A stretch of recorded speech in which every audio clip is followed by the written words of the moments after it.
Hello,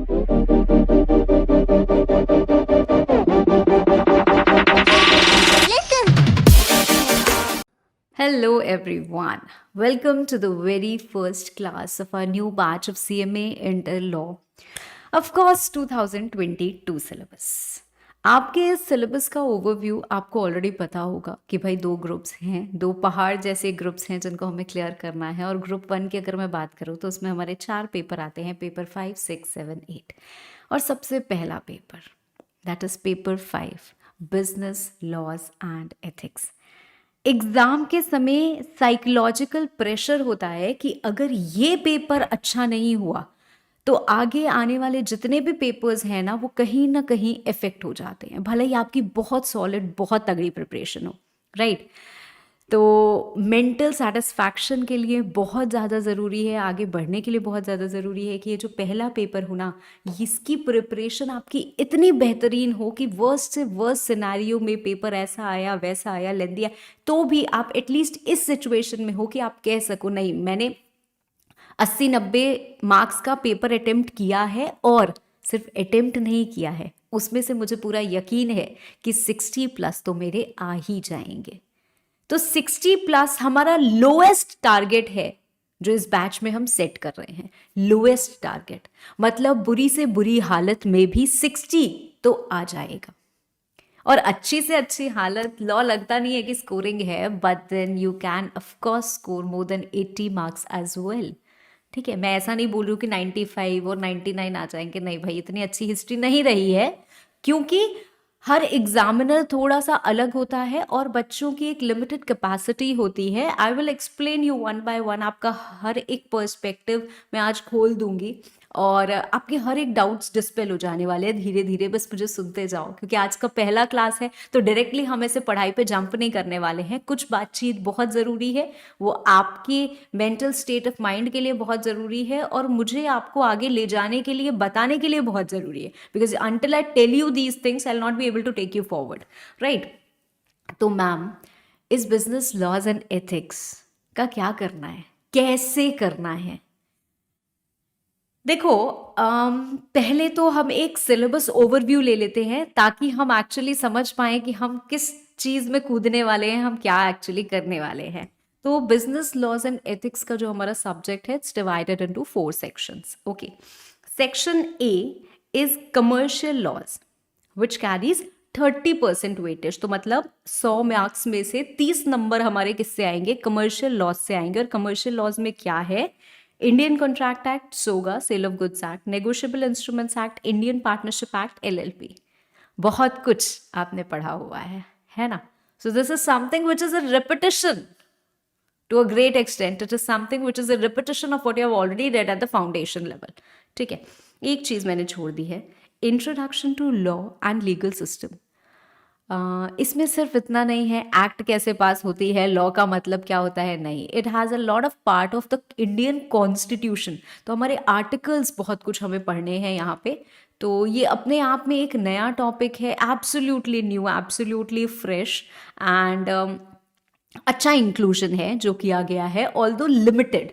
ठीक है, तो बहुत वाइड नहीं है, बहुत वास्ट नहीं है, कुछ बिट्स एंड पार्ट्स हैं जिसको कंपाइल करके हमें पढ़ना है।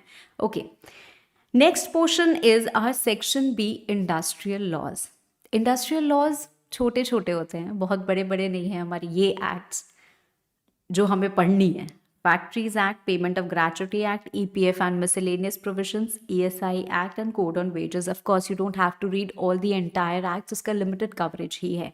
ठीक है, इंडस्ट्रियल लॉज ये सिर्फ और सिर्फ 15% वेटेज रखता है, बट ये बड़ी जल्दी से सरक भी जाती हैं। ठीक है, section C which has the highest weightage 40%, 40 नंबर का आपका कॉर्पोरेट लॉ मतलब कंपनीज एक्ट आने वाला है। कंपनीज एक्ट में क्या पढ़ना है मैम? सेक्शन 1 से 122 तक, प्लस सेक्शन 134 है, सेक्शन 177 है, और हमारा कुछ डायरेक्टर्स से रिलेटेड प्रोविजंस है, हमारा कुछ ऑपरेशनल फाइनेंशियल कंट्रोल आपको पढ़ना है, केएमपी के बारे में पढ़ना है, एक अलग से पढ़ना है राइट्स ऑफ शेयर होल्डर्स के बारे में। तो बहुत सारे टॉपिक्स हैं जो हमें पढ़ने हैं। सेक्शन डी, 15 नंबर का बिजनेस एथिक्स। ये एकदम चुटकियों का खेल है, क्योंकि बिजनेस एथिक्स में कंटेंट बहुत कम है, वेटेज उस हिसाब से बहुत ज्यादा है। 15 नंबर यार, कम थोड़ी ना होता है ना। तो अच्छी खासी वेटेज हमको इंस्टीट्यूट ने दी है। अब ये हमें पढ़ना है। अब होता क्या है ना, बच्चों के मन में ऐसा बैठ जाता है कि, मान लेती हूं मैं, ये दो सिचुएशन है हमारे पास, या दो तरीके के बच्चे हैं हमारे पास। एक बच्चा आपको देखने से ही समझ में आ रहा होगा, भाई पढ़ाकू बच्चा है, कहीं ना कहीं स्कूल का शायद टॉपर रहा हो, हमेशा 94%, 96% इस तरीके से आया और दिन रात क्या करता है, पढ़ता रहता है। और दूसरा है, इसके हाव भाव चाल चलन देख के समझ में आ रहा है कि भाई इसको खेल कूद में शायद ज्यादा इंटरेस्ट है, और इसीलिए failure is what he has witnessed in his life. तो ये दो तरीके के बच्चे होते हैं जब स्कूल से निकलते हैं। फाउंडेशन का एक पहला पड़ाव आप क्रॉस करके यहाँ पे आ चुके हो, तो थोड़ा तो आइडिया लग गया होगा, और आपको यहाँ पे लग रहा होगा कि मैम आप सोच भी कैसे सकती हैं कि इन छोटे छोटे बच्चों को यहाँ पे आप बना के हमारे सीएमए के एग्जाम्पल्स बताएंगी। तो बेटा इतना तो आपको पता है कि बच्चों का खेल नहीं है, सीएमए करना कोई बच्चों का खेल नहीं है, और इसीलिए बच्चों जैसी पढ़ाई भी नहीं होती है। So if you have this conception कि भाई मैं तो इस कैटेगरी में फॉल करता हूं, या मैं तो एक बीच की कैटेगरी में फॉल करता हूं, जिसमें हमारे 90% स्टूडेंट्स शायद फॉल कर रहे हो, average student, I am an average student. मैं शायद कहीं ना कहीं बहुत अच्छा नहीं था पढ़ाई में, इसलिए मैंने साइंस नहीं ली, कॉमर्स ली। मैं कुछ भी वो नहीं कर रही हूँ, एक टिपिकल माइंडसेट बता रही हूँ, ठीक है, typical. It is not the mindset which I belong to, ठीक है। मैं अगर अपनी बात करूँ तो मैं तो एक एक्सेप्शन थी, ठीक है। मतलब मेरे को तो सब बोल रहे थे कि क्यों साइंस नहीं ले रहे हो, फिर भी मैंने कॉमर्स चूज किया था। सो आई कंप्लीटली अंडरस्टैंड कि स्टूडेंट्स की एक चॉइस होती है कि नहीं भाई मुझे तो कॉमर्स लेना है, पर फिर भी हमारे पास इस समय जो कोर्स कर रहे हैं बच्चे, उसमें 90% स्टूडेंट्स ऐसे ही हैं जो एक एवरेज स्टूडेंट हैं। एवरेज स्टूडेंट मतलब बहुत तेज नहीं है, शायद 12th में 70%, 75% इस तरीके का कुछ आया हो, 80% आया हो, 85 आया हो, 95 भी आया हो सकता है, तो आप यहाँ हो। अब आपको लगता है क्या क्या मैं ये क्लियर कर पाऊंगा? Self doubts is what you have been facing and you will face. अभी तो बस शुरुआत हुई है ना। जिसका एक बार में फाउंडेशन क्लियर हो गया होगा तो अभी थोड़ा कॉन्फिडेंस में होगा, जिसका एक दो अटेम्प्ट लग गया है तो उसको लग रहा होगा यार ठीक तो किया है ना लाइफ में। तो बिल्कुल ठीक किया है बच्चों। Self doubt is the first thing जो आपको निकाल देना है। क्यों निकाल देना है मैम? क्योंकि बेटा अप्रोच इज वेरी डिफरेंट। गए वो स्कूल के ज़माने जब आपकी चीज़ें होती थी, आप थोड़ी सी अंडरस्टैंडिंग रिक्वायर्ड होती थी और बहुत ज़्यादा क्या होती थी, learning part was involve. If I talk about the subject of business studies की बुक रट लो, लिखाओ एंड यू विल गेट, बस उतना ही है, उससे ज़्यादा कुछ नहीं था जो हमें पढ़ना था या कुछ हमें समझने की ज़रूरत थी। ठीक है, आपको बड़े अच्छे नंबर मिल जाएंगे। तो यहाँ पे वो बच्चे ऐसे भी हो सकते हैं, और ये बच्चे ऐसे भी हो सकते हैं who have very sharp mind, पर ठीक है वो चैनलाइज नहीं हुआ है सही ढंग से, वो गाइडेंस नहीं मिली है सही ढंग से, तो कहीं ना कहीं फेल हो गए हैं। तो मैम करना क्या है? सीएमए इंटर लॉ का सिलेबस मैं आपको बता दूं इज इमेंस, इज ह्यूज, बहुत बहुत बहुत बड़ा सिलेबस है। ठीक है, हाँ, छोटा सिलेबस नहीं है, एकदम भी नहीं है। ठीक है, तो लाइटली नहीं लेना है। और ये मैं डे 1 पे इतना ज़्यादा क्यों बोल रही हूँ, क्योंकि अगर डे 1 पे ही मैं बोलूँगी अरे यार बड़ा आसान है, हो जाएगा, तो आप लोग क्या करोगे, आप लोग इसको बहुत लाइटली लोगे। और अगर अभी से लाइटली लिया तो जब आएगा ना प्रेशर का टाइम, तब आप हेविली इसको ले भी नहीं पाओगे, सीरियसली ले भी नहीं पाओगे। सोचोगे अरे यार समय निकल गया, अरे यार ये भी नहीं किया, अरे यार अब तो ये नहीं हो रहा, एकदम पैनिक मोड में आ जाओगे। तो आज जब पहले दिन आप इस सब्जेक्ट की शुरुआत कर रहे हैं, you are starting with this particular subject, you must have one very important discipline. जिसकी लाइफ में है बहुत अच्छी बात है, जिसकी लाइफ में नहीं है वो आज से मुझसे ये वादा करेगा that you are going to develop this discipline in your life, and that is consistency. Ma'am consistency, इतनी अहमियत आप दे रहे हो कंसिस्टेंसी को? Yes, law and consistency go hand in hand. रोज पढ़ेगा तभी बढ़ेगा, वो कोर्स हो या आप हो। ठीक है, अगर एक दिन भी आपने छोड़ा तो आप एक दिन पीछे आ गए, फिर आपको 2 दिन का एफर्ट डालना पड़ेगा और फिर आप आगे जाओगे। ये मैं लिख के दे रही हूं। अगर आपने लॉ को एक दिन भी छोड़ा तो आप उतने दिन पीछे आ गए, आप इतना समझ लेना। फिर ये मत आके बोलना कि मैम हमने तो पढ़ा था, जब पढ़ा था तब तो हमें समझ में आया था, अब हमें समझ नहीं आ रहा है क्या याद करना है, क्या लिखना है। नहीं, हर दिन का जो टारगेट है, हर दिन की जो चीजें हैं, उसको आपको साथ में लेते हुए चलना है। और जब आपका कोर्स कंप्लीट हो जाएगा तो उसके बाद जिस तरीके से मैं आपको गाइड करूंगी उस तरीके से आपको लॉ को कैरी करना है, छोड़ना नहीं है। Every day you have to do that, right? हाँ, नहीं तो आपको लगेगा कि आप वहीं के वहीं हो। फाइन। आज पहला दिन है हमारे क्लास का, so I am not going to open any book today.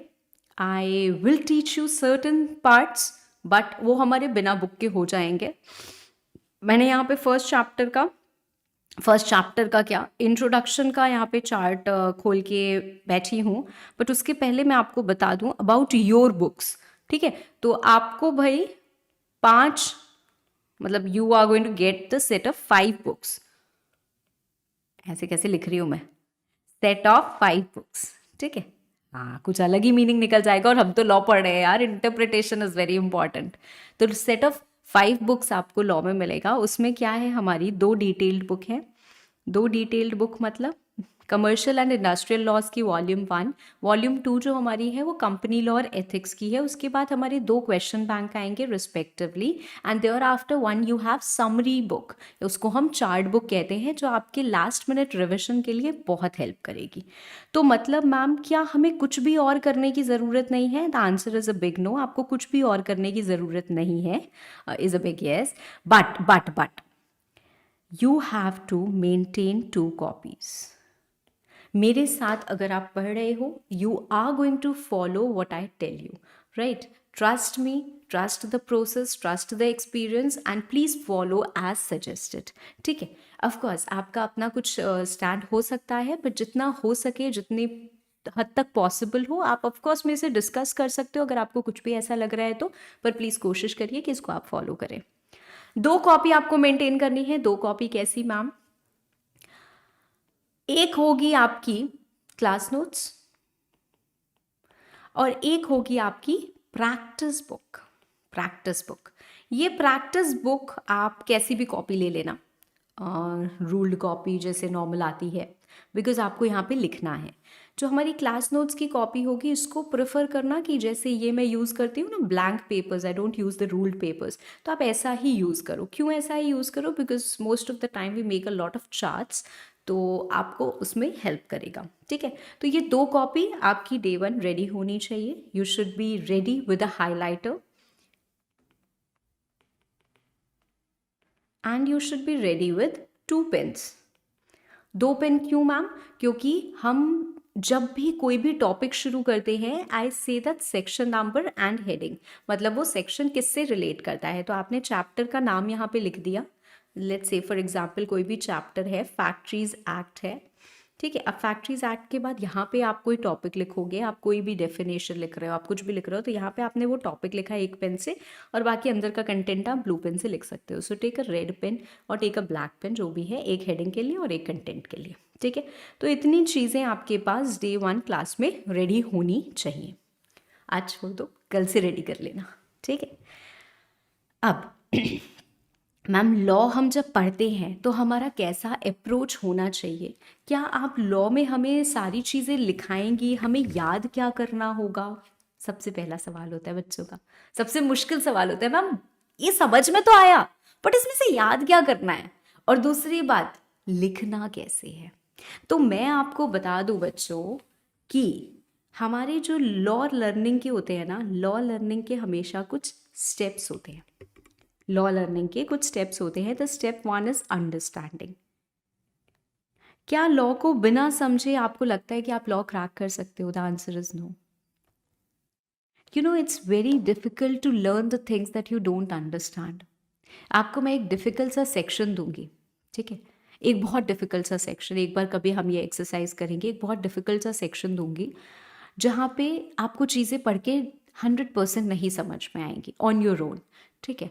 अगर आपको वो नहीं समझ पाएंगी, आप उसको देखना, वही 4-5 लाइंस, आपको उसको याद करने में कितना टाइम लगता है। And I will give you an easy section which I have explained.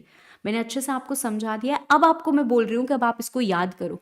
आप दोनों के याद करने के टाइम देखना, आपको समझना प्लस याद करना कम टाइम में हो जाएगा, ठीक है। और यहाँ पे सिर्फ याद करना आपका ज़्यादा समय लगाएगा। सो अगर स्टूडेंट्स ये समझते हैं कि नहीं यार लॉ क्या है, रटना ही अल्टीमेटली, ठीक है रट लेंगे और पास हो जाएंगे, तो आप जिंदगी की अपनी सबसे बड़ी भूल कर रहे हो। क्यों? क्योंकि पहली बात, आप समझ के याद करोगे आपको बेहतर याद होगा, ज़्यादा समय तक रिटेन रहेगा। जो सिर्फ याद करोगे वो भूल जाओगे। समझ के याद करोगे, अगर याद नहीं भी रहा तो भी लिख के आएंगे, कुछ नंबर ज़रूर मिलेंगे।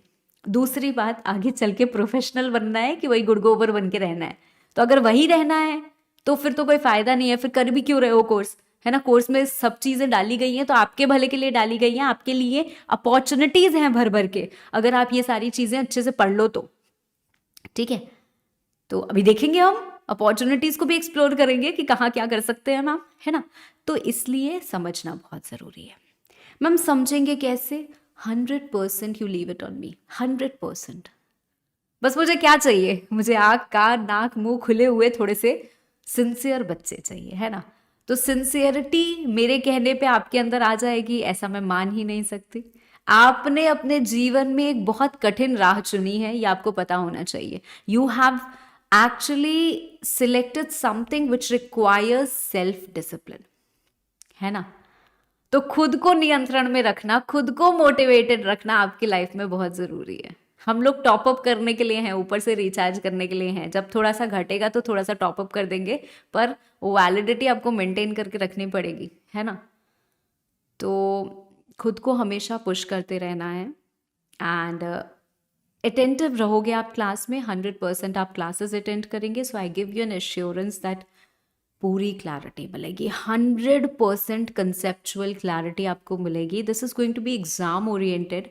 तो मैं ऐसा नहीं कर सकती कि मैं आपको एक टॉपिक लूँ और 10 कहानियाँ सुनाऊँ और हमारा बैच कहीं 500 घंटे का चला जाए, ठीक है। तो ऐसा हम नहीं करने वाले हैं, एग्जाम ओरिएंटेड रखेंगे, पर हर जगह with examples I am going to explain you.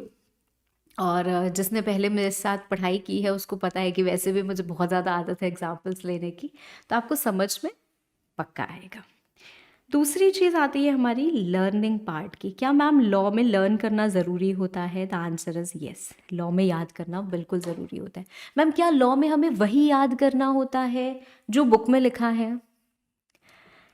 देखो, बुक में अगर एक पूरा का पूरा पैराग्राफ है ना बच्चों, तो इसमें से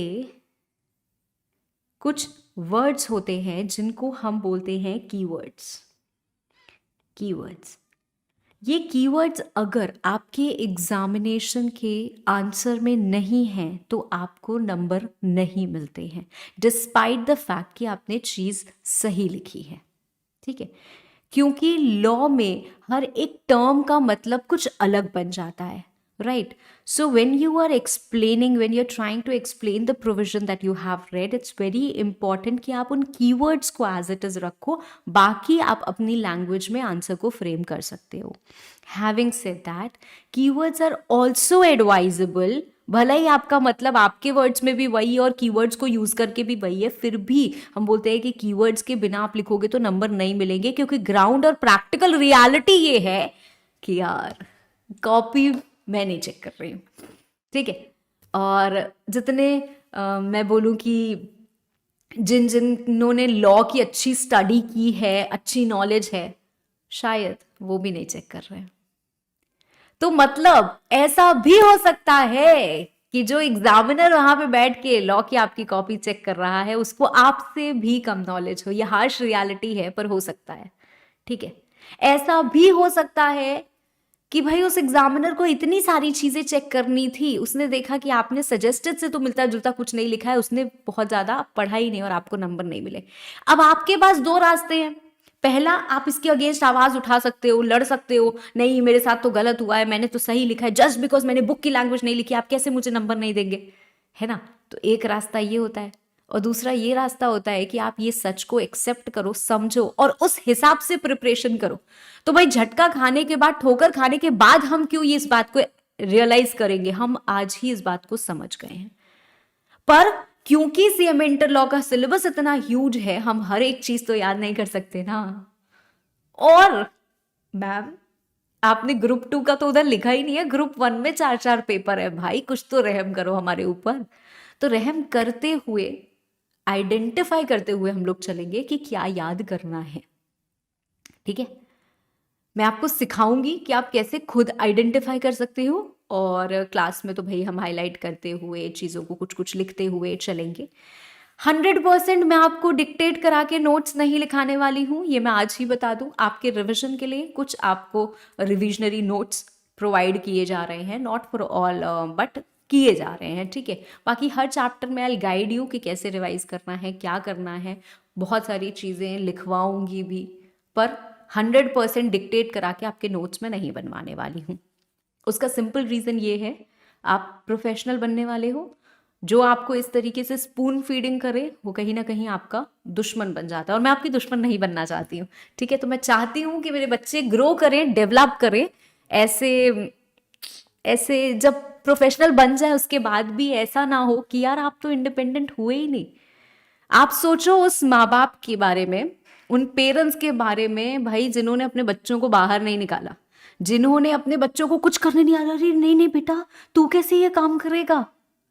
उनकी बेटी है, उसको कभी चाय भी बनाने नहीं दिया कि गैस के पास जाएगी तो जल जाएगी, तो क्या उसको खाना बनाना आएगा? नहीं आएगा।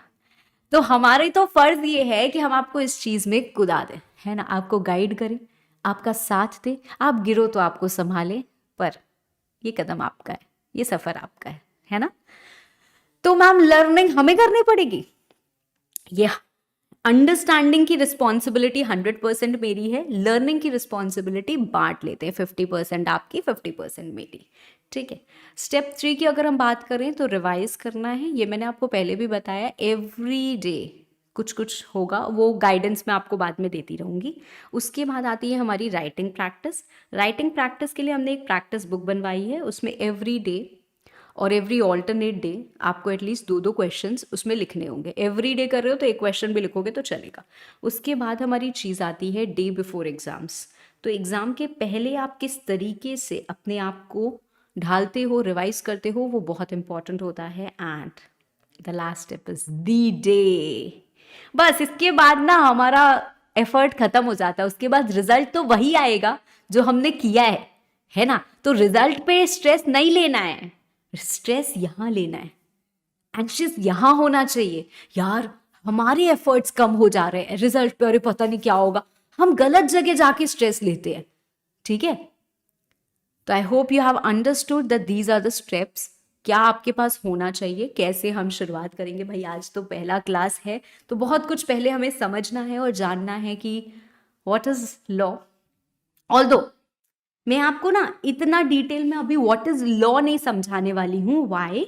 बिकॉज हम आज शुरुआत करने वाले हैं section C, this particular portion, because सबसे ज्यादा कवरेज 40% ये कॉर्पोरेट लॉस का ही है। एंड जब हमारा बैच स्टार्ट होता है ना, तो बच्चों का जो जोश होता है वो यहाँ होता है, अरे यार ये तो फोड़ देंगे, अब ये नया नया शुरू हुआ है, एक एक चीज हम तो ऐसे ही करेंगे वैसे ही करेंगे।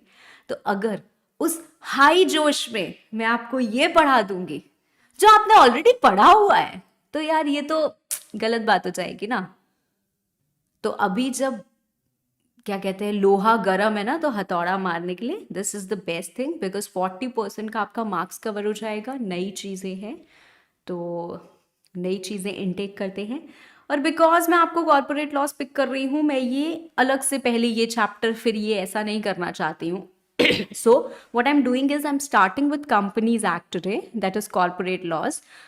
यहाँ पे introduction to law and legal system जो चैप्टर है, इसमें मैं आपको सारी चीज़ें बताऊंगी जैसा मैंने आपको पहले भी कहा, बट ये हम बाद में करेंगे।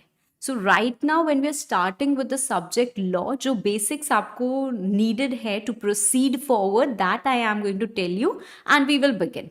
Fine, when you come to this, then you will have intricate details about law and legal system, how it works. Fine? चलो, तो भाई शुरुआत करते हैं। लॉ क्या है? ये लॉ, व्हाट इज लॉ?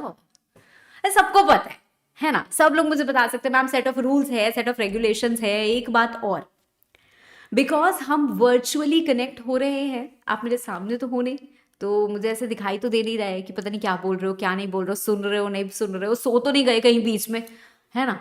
तो नींद से जगाने की रिस्पॉन्सिबिलिटी आपकी, है ना, आपको मैंने ये दे दी है। और दूसरी बात, रिस्पॉन्ड करने की भी जिम्मेदारी आपकी।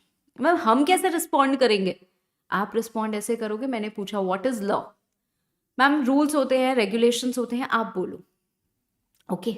आज नहीं, क्लास के एंड तक every time I am asking something, आप रिस्पॉन्ड जरूर करेंगे। जब हम क्वेश्चंस डिस्कस करेंगे, जब हम कुछ ऑब्जेक्टिव क्वेश्चन डिस्कस करेंगे, कुछ भी डिस्कस करें, आप रिस्पॉन्ड जरूर करोगे, ठीक है। ये मेरे लिए नहीं है, ये आपके लिए, बोलोगे।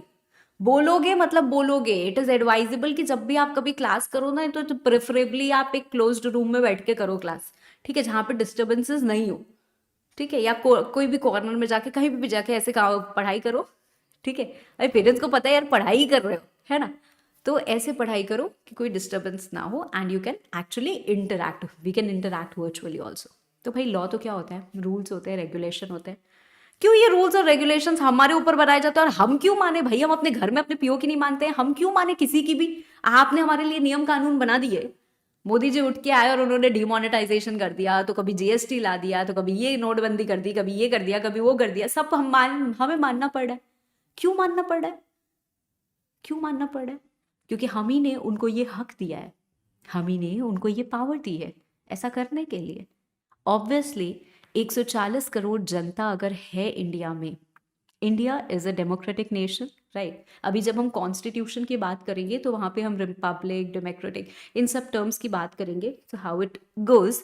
बट फिलहाल यू ऑल नो कि इंडिया एक डेमोक्रेटिक नेशन है, हर किसी के पास हक है ना, and it is by the people for the people, right. तो हम लोग क्या कर रहे हैं, हम लोगों ने ही उनको पावर दी है। कैसे पावर दी है भाई, पूरे इंडिया को छोटे छोटे रीजन्स में डिवाइड कर दिया है, उस रीजन में एक रिप्रेजेंटेटिव हम ही इलेक्ट करते हैं। हम 2 बार इलेक्शन होता है हमारा, एक हमारा लोकसभा के लिए इलेक्शंस होते हैं, एक हमारे स्टेट इलेक्शंस होते हैं। तो एक हम स्टेट रिप्रेजेंटेटिव देते हैं, एक हम ऐसा रिप्रेजेंटेटिव देते हैं जो नेशनल लेवल पे, सेंट्रल लेवल पे जाके हमारा रिप्रेजेंटेटिव जाके बैठता है, वो सेंट्रल लॉज बनाने के प्रोसेस में हेल्प करते हैं, और ये क्या करते हैं, ये स्टेट लॉज बनाने के प्रोसेस में हेल्प करते हैं।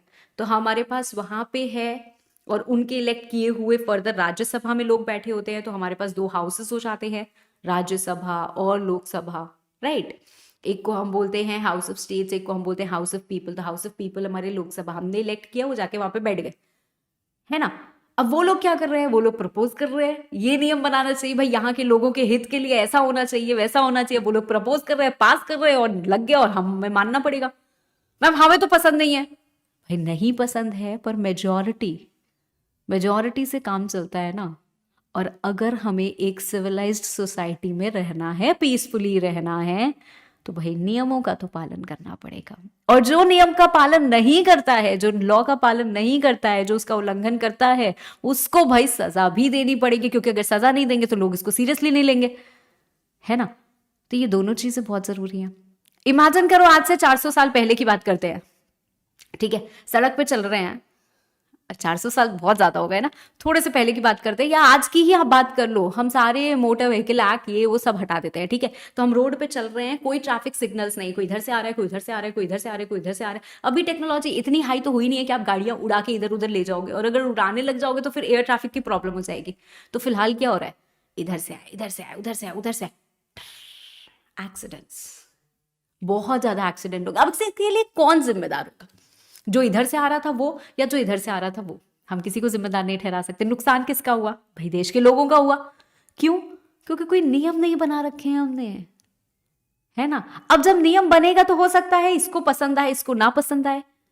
हर घर में 4 लोग रहते हैं, चारों के ओपिनियन अलग होते हैं, तो यहाँ पे तो कितने लोग हैं, है ना। तो सबके ओपिनियन अलग होंगे, पर मेजॉरिटी जिस चीज को मान लेती है, एक्सेप्ट कर लेती है, पास कर देती है, वो हर एक इंसान के ऊपर एप्लीकेबल हो जाता है। तो भाई लॉ बनाना जरूरी होता है ना, and necessity is the mother of invention. जहां जरूरत लगी वहां से क्या हुआ, बना लॉ। तो कंपनी लॉ जब हम बात कर रहे हैं, इस कंपनीज एक्ट 2013 की बात कर रहे हैं, तो भाई यहां पे भी कुछ जरूरत लगी होगी तभी ये बना है। लॉ का मतलब क्या है, set of rules and regulation, rules and regulations, rules regulations. ये देखो, rules, regulation, circular, act, notification, ordinance, बहुत सारी चीजें आती है। लॉ मतलब सब चीज आ गई, ठीक है। अभी रूल्स और रेगुलेशन में और एक्ट में, इन सब में क्या डिफरेंस होता है वो भी slowly and gradually you will get to know everything, ठीक है। बट लॉ एक बहुत वाइड टर्म हो गया, ठीक है। सो सिस्टम और set of rules created and enforced through government. हाय, ये क्या बोल दिया मैम आपने, मोदी जी ये लेके आए हैं। ऐसा अक्सर हम अपने मन में बैठा के रखते हैं। क्या मोदी जी एक्चुअली लॉ बना रहे हैं? नहीं, वो लॉ को पास करवा पा रहे हैं जो वो चाह रहे हैं। क्यों? क्योंकि मेजॉरिटी में रिप्रेजेंटेटिव्स उनकी पार्टी के बैठे हैं। He is not the law making authority, or the central government ruling, or the ruling government is not the law making authority. Ma'am, इस देश में लॉ बनाने की पावर किसको दी गई है? सबसे बड़ा हमारा संविधान है, सबसे बड़ा हमारा इंडियन कॉन्स्टिट्यूशन है ना।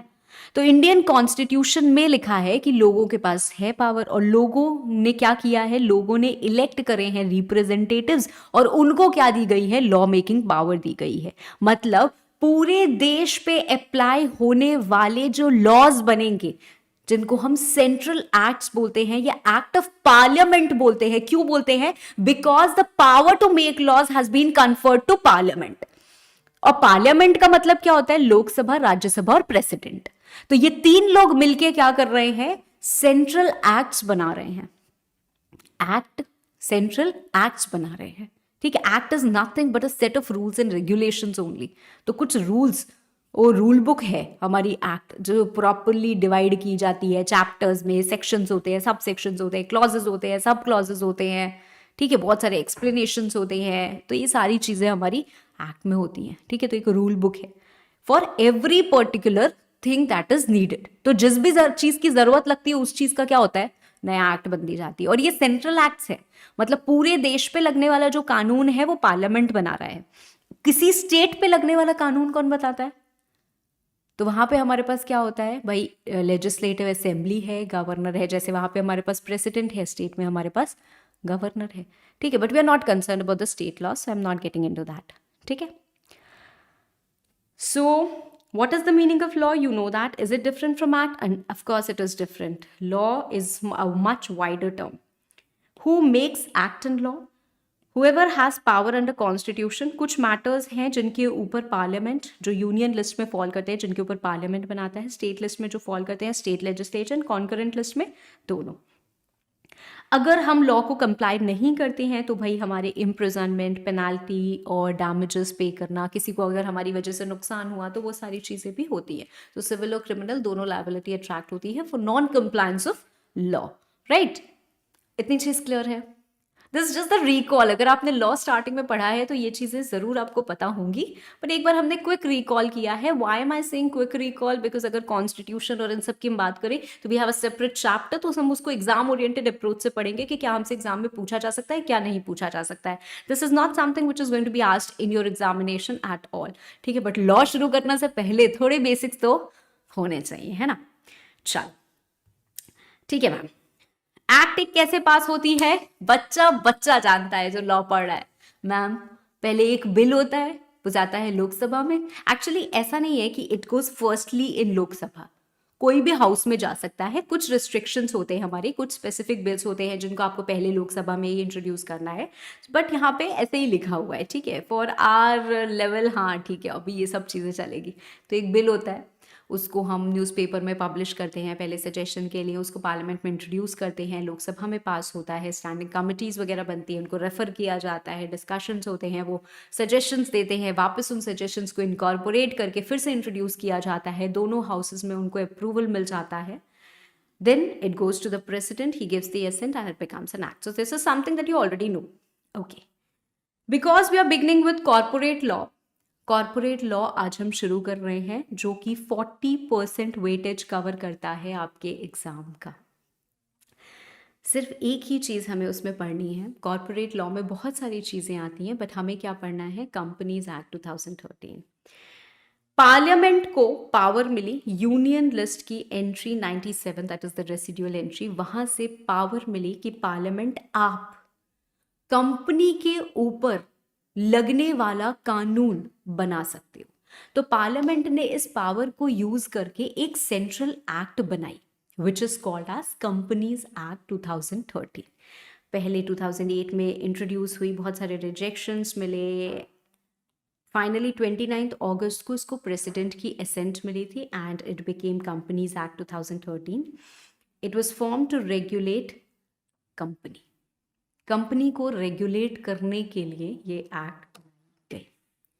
ठीक है, अब सवाल ये उठता है कि मैम कंपनी क्या है? जब हम बोलते हैं बिजनेस लॉ, बिजनेस अगर आपको करना है तो आपको ये set of rules and regulations follow करने पड़ेंगे, that is business law. Industrial law, अगर आप किसी इंडस्ट्री में फॉल करते हो, फैक्ट्री वगैरह ये सब जो भी है उन चीज़ों पे एप्लीकेबल है, तो आपको ये लॉ फॉलो करने पड़ेंगे। जैसे आपने 50 लेबर एम्प्लॉय कर रखे हैं, आप लेबर को एक्सप्लॉइट कर रहे हो, आप नहीं कर सकते, सरकार आपको पनिशमेंट देगी। क्यों? क्योंकि आप इस इंडस्ट्री में फॉल करते हो, आपके ऊपर ये इंडस्ट्रियल लॉ अप्लाई हो जाता है और आपको मानना पड़ेगा। ठीक है ना? अगर आप सड़क पे गाड़ी चला रहे हो तो आपके ऊपर लॉ अप्लाई हो रहा है, अगर आप बस में ट्रैवल कर रहे हो तो आपके ऊपर लॉ अप्लाई हो रहा है। इंडियन कॉन्ट्रैक्ट एक्ट तो एक ऐसा लॉ है जो हर सेकंड अप्लाई होता रहता है ना, तो बहुत कॉमन, बहुत प्रेवलेंट है। सेल ऑफ गुड्स एक्ट, हम गुड्स खरीदने गए तो सेल ऑफ गुड्स एक्ट, तो अगर आप सेलर हो तो आपके ऊपर सेल ऑफ गुड्स एक्ट भी अप्लाई हो रहा है। ठीक है, तो ऐसे अलग अलग हमारे नियम कानून बने हैं। तो अगर हम कंपनी बना रहे हैं, अगर हम कंपनी चला रहे हैं तो हमारे ऊपर क्या लगेगा? Companies act. तो कंपनी लॉ क्या है या कॉर्पोरेट लॉ क्या है? If you are running corporate, if you are dealing with corporate, तो आपके ऊपर ये कॉर्पोरेट लॉ लग रहा है। ठीक है, तो आपको इसकी जानकारी होनी चाहिए और आप इसके हिसाब से ही काम करेंगे। नहीं करेंगे तो क्या होगा? Punishment, civil liability, criminal liability, अलग अलग पनिशमेंट्स जो लिखी होगी वो आपके ऊपर क्या हो जाएगी? अट्रैक्ट हो जाएगी। But at the first place, what do we mean by company? Company का आखिर मतलब क्या होता है? कंपनी से पहले let me show you a video. सारी उम्र खेलता रहेगा या कोई काम भी करेगा? बहुत हुआ अपमान, आप करूंगा मैं काम। सो फर्स्ट ऑप्शन, बनी ने क्या किया? उसने स्टार्ट किया एक प्रोप्राइटरशिप बिजनेस, 1 लाख रुपए लगाए।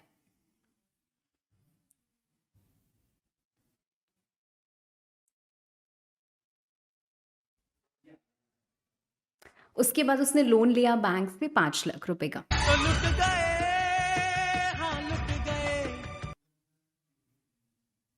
अब देखो, पैसा 1 ही लाख लगाया था पर बैंक से लोन लिया और पैसा डूब गया, तो 5 लाख बैंक को तो देना ही पड़ेगा, घर द्वार से निकाल के देगा। Now what is happening?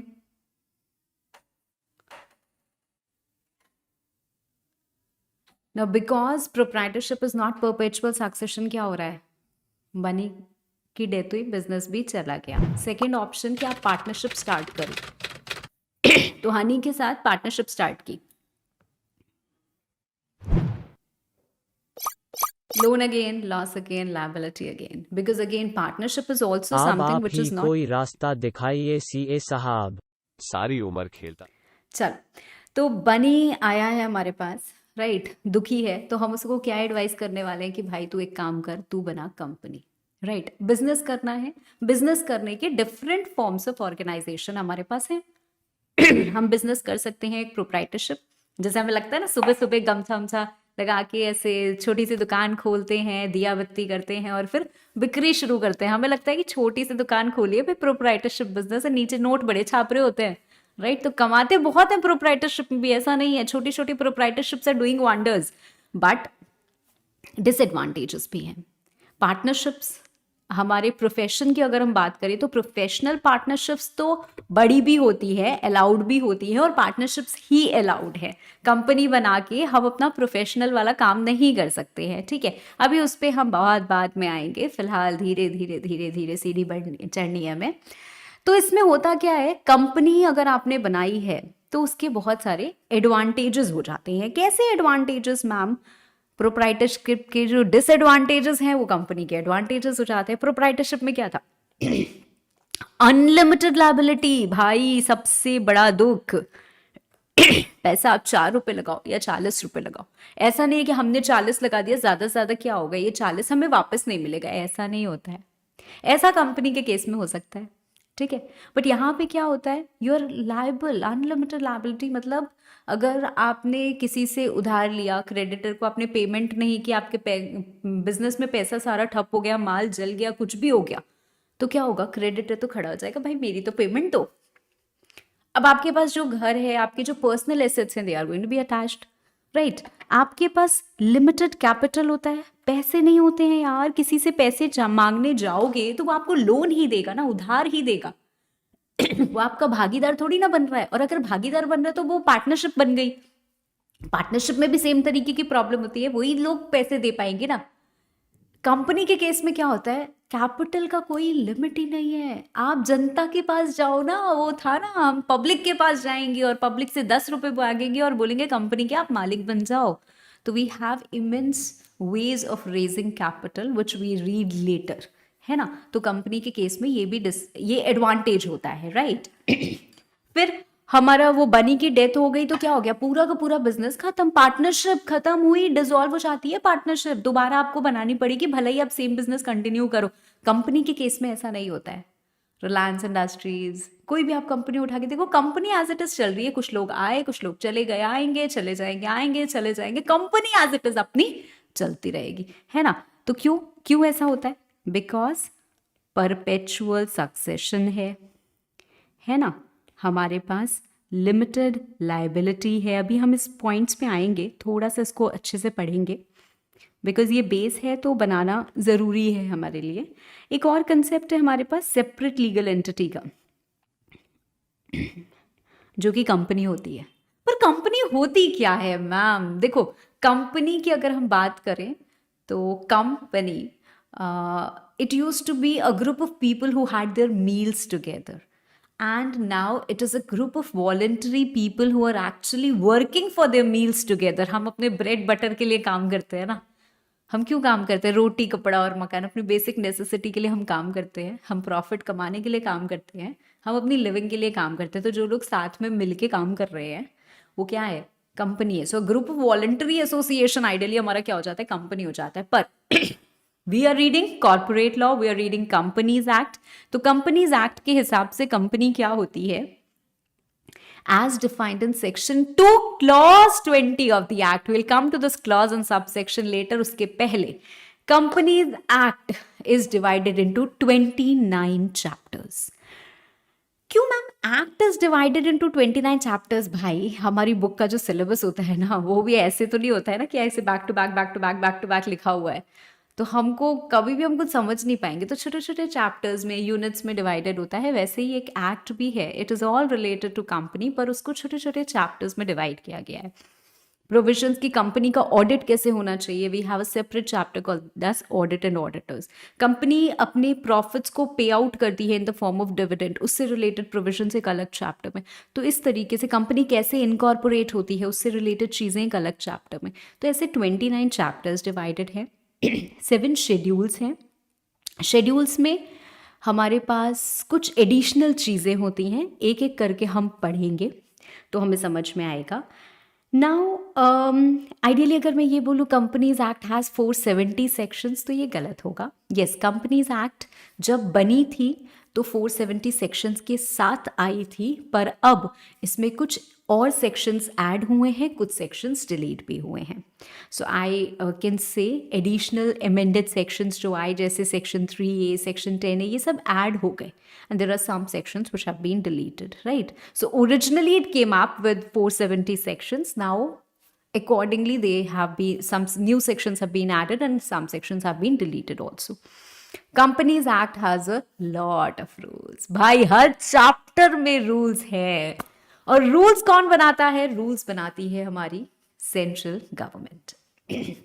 हमारे पास बच्चों 3 बॉडीज होती हैं. Now when we have read some basics of law, मैं यहाँ पे थोड़ी सी बात आपको और बता देती हूँ, बिकॉज मैंने ये स्टार्ट किया था कि मोदी जी लॉ नहीं बनाते हैं, लॉ हम खुद बना रहे हैं. मतलब हम खुद इलेक्ट कर रहे हैं कुछ लोगों को जिनको कॉन्स्टिट्यूशन ने, मतलब हम ही ने कॉन्स्टिट्यूशन बनाया, हम ही ने उनको पावर दी है कि भाई आप हमारे बिहाफ पे लॉ बना सकते हो. That means we have a legislative body which is actually making law. If we talk about central laws जिसकी हम बात कर रहे हैं, तो यहाँ पे legislative body कौन होती है? पार्लियामेंट होती है जो हमारे लिए लॉज बना रही हैं. पार्लियामेंट का मतलब क्या है? Hope you all are writing this, please इसको लिख लेना. पार्लियामेंट का मतलब क्या है? पार्लियामेंट का मतलब है Lok Sabha plus Rajya Sabha plus president. Okay, इनका काम क्या है? इनका काम है making laws. Making, okay, so they have the power to make law. वो लॉ क्यों बनाते हैं? जहां पे भी उनको लगता है कि जरूरत है यहाँ पे भाई कुछ तो नियम लगाना पड़ेगा, नहीं तो ये लोग रायता फैला रहे हैं, तो वहां पे वो क्या करते हैं?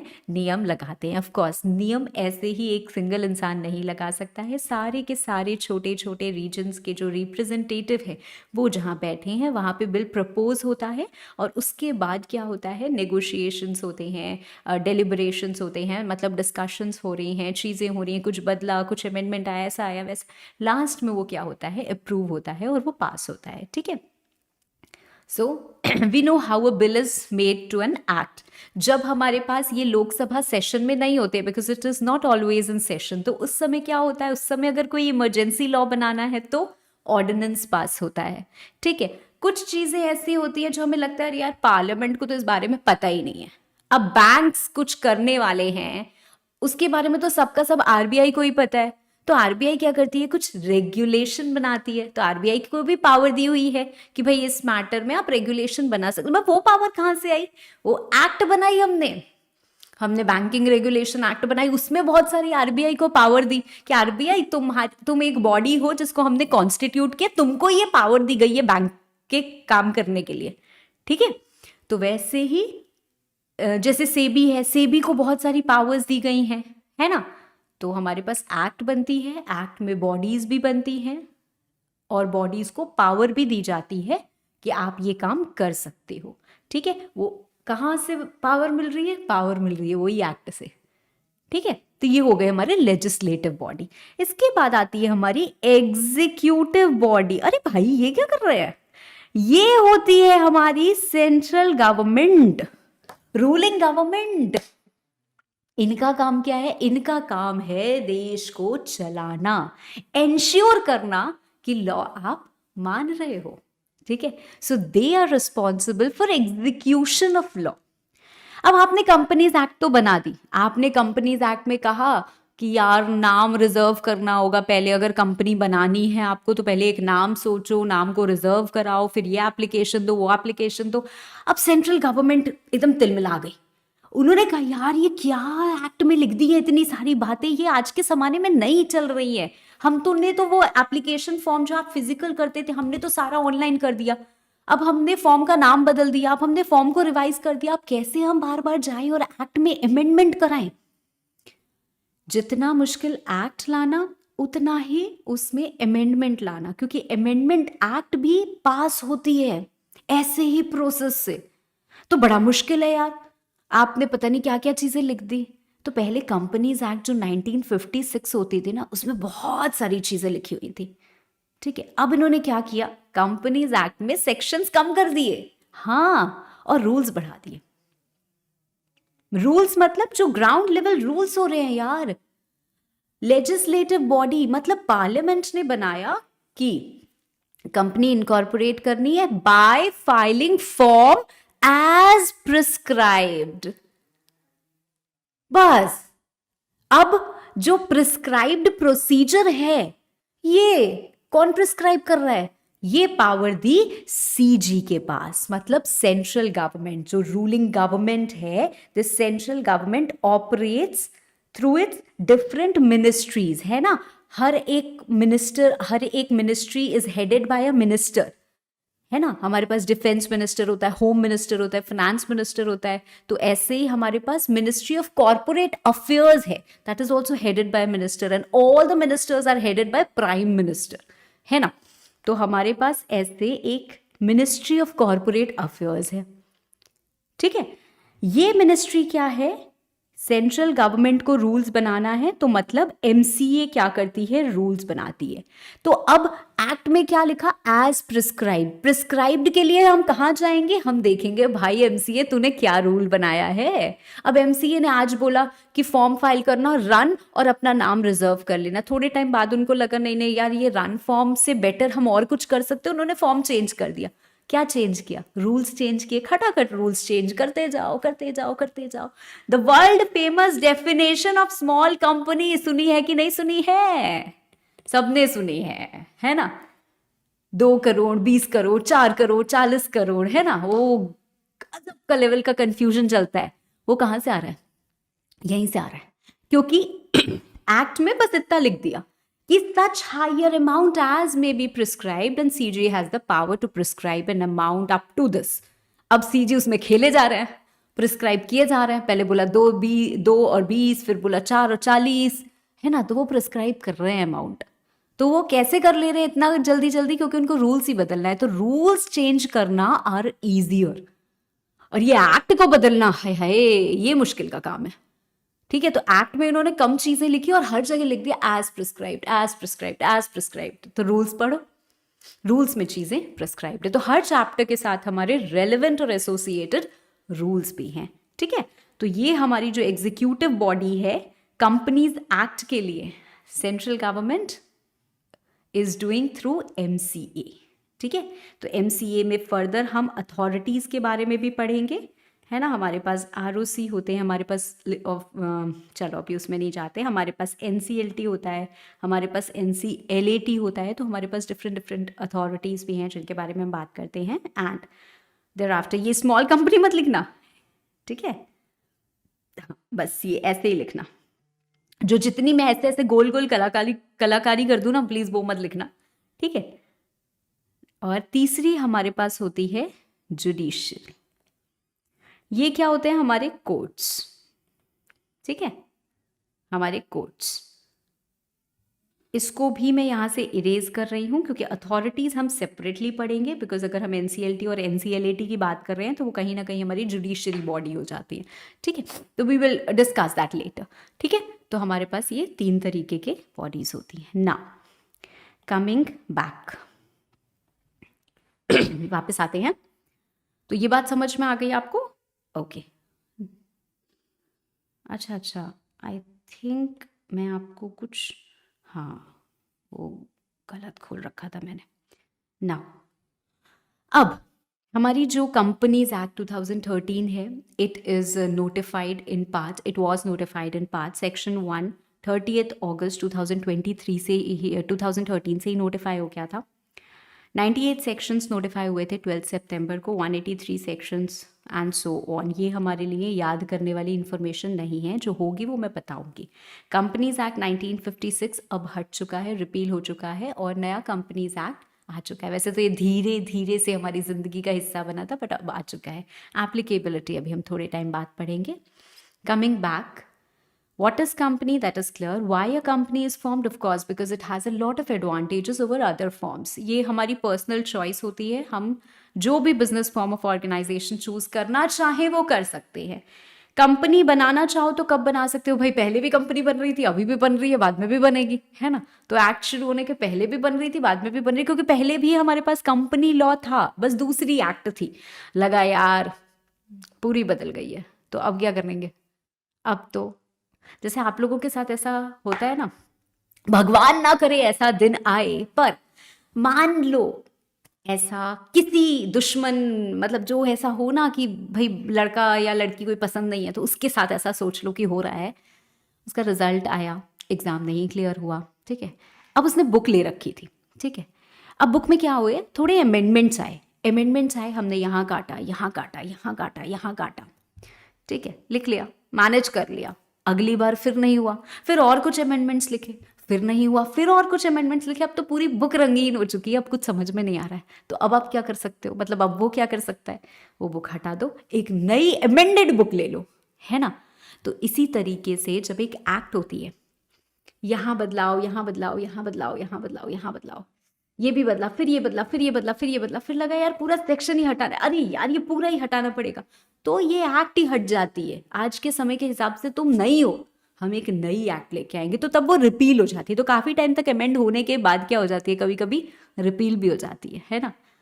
तो पहले हमारे पास जो एक्ट्स थी उनको हम बोलते हैं प्रीवियस कंपनी लॉ, जैसे कंपनीज एक्ट 1956, 1913, है ना, एंड सो ऑन। और आज जो हमारे पास एक्ट है इन प्लेस, इन पिक्चर, वो क्या है, कंपनीज एक्ट 2013। ठीक है, आप कहीं पे भी कंपनी बनाइए इंडिया में, अगर इंडिया के बाहर बना रहे हो, companies incorporated outside India, foreign company, तो वो कंसेप्ट ही अलग हो जाता है।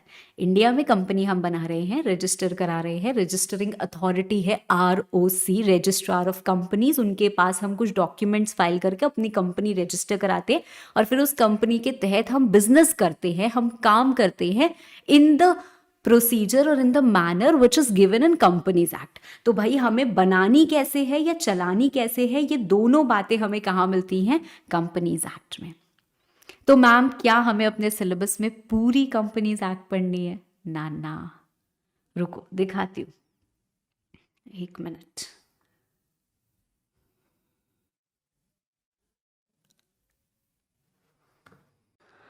सो ये देखो, ये क्या है, हमारा पहला चैप्टर, हमारी शुरुआत होने वाली है, introduction and preliminary. Why am I incorporating और सेइंग प्रिलिमिनरी, क्योंकि कंपनीज एक्ट के हिसाब से जो क्लासिफिकेशन है, जो हमने बताया कि 29 चैप्टर्स हैं, उसमें सेक्शंस हैं, वो अलग है।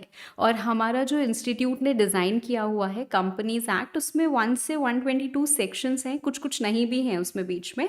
ठीक है, तो वैसे करके एक साथ सिलेबस हमको दिया हुआ है, तो आपके लिए दोनों स्ट्रक्चर समझना ज़रूरी है, और उसके बाद ही हम कंपाइल करके उसको पढ़ सकते हैं, right. So if I brief you the syllabus of corporate law, हमारे क्या हैं, कुछ कंपनीज एक्ट करके बातें हैं, कुछ डायरेक्टर के रिलेटेड प्रोविजंस हैं, कुछ हमारे पास ऑपरेशनल एंड फाइनेंशियल कंट्रोल करके एक टॉपिक है। In fact operational and financial control इतना सही है, फिर इंटरनल फाइनेंशियल कंट्रोल करके है, उसमें ये सारे सेक्शंस हैं, मैंने ब्रॉड लिखा हुआ है।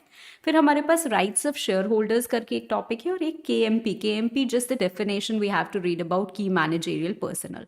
ठीक है, तो ये चीज़ें हैं, ये अलग अलग सेक्शन से कंपाइल किया हुआ है, ये हमारी बेसिक डेफिनेशन है, ये कुछ सेक्शंस इस कंट्रोल वाले टॉपिक में हैं, ये डायरेक्टर से रिलेटेड कुछ सेक्शंस हमें पढ़ने हैं, and this is the broad overview जो 1 से 122 सेक्शन तक है। ऑफ कोर्स हम वही पार्ट पढ़ेंगे या वही रेलिवेंट रूल्स पढ़ेंगे जो हमारे सिलेबस में हैं, but first we will read something about companies basics, company क्या है, कंपनी के features which you know but still, ठीक है, कॉर्पोरेट व्हील क्या होती है, lifting of corporate veil, all that part, right. Thereafter we will begin with the main sections and chapter 1 preliminary. तो हमने ये वाला पार्ट और जो इंट्रोडक्शन वाला पार्ट है, इन दोनों को क्लब करके पहला चैप्टर बनाया है, introduction and preliminary. Okay, and thereafter हमारा chapter 2, chapter 3, chapter 4, chapter 5 and so on क्या है, हमारे चैप्टर्स है, मैनेजमेंट एंड एडमिनिस्ट्रेशन के चैप्टर तक हमको पढ़ना है। इसके बाद हमारा डिविडेंड का चैप्टर आता है, जो फिलहाल आपको नहीं पढ़ना है। Okay, so I hope you are clear with the overview and कुछ बेसिक आइडिया लग गया होगा। In the next class we will actually commence with our course, right. Thank you.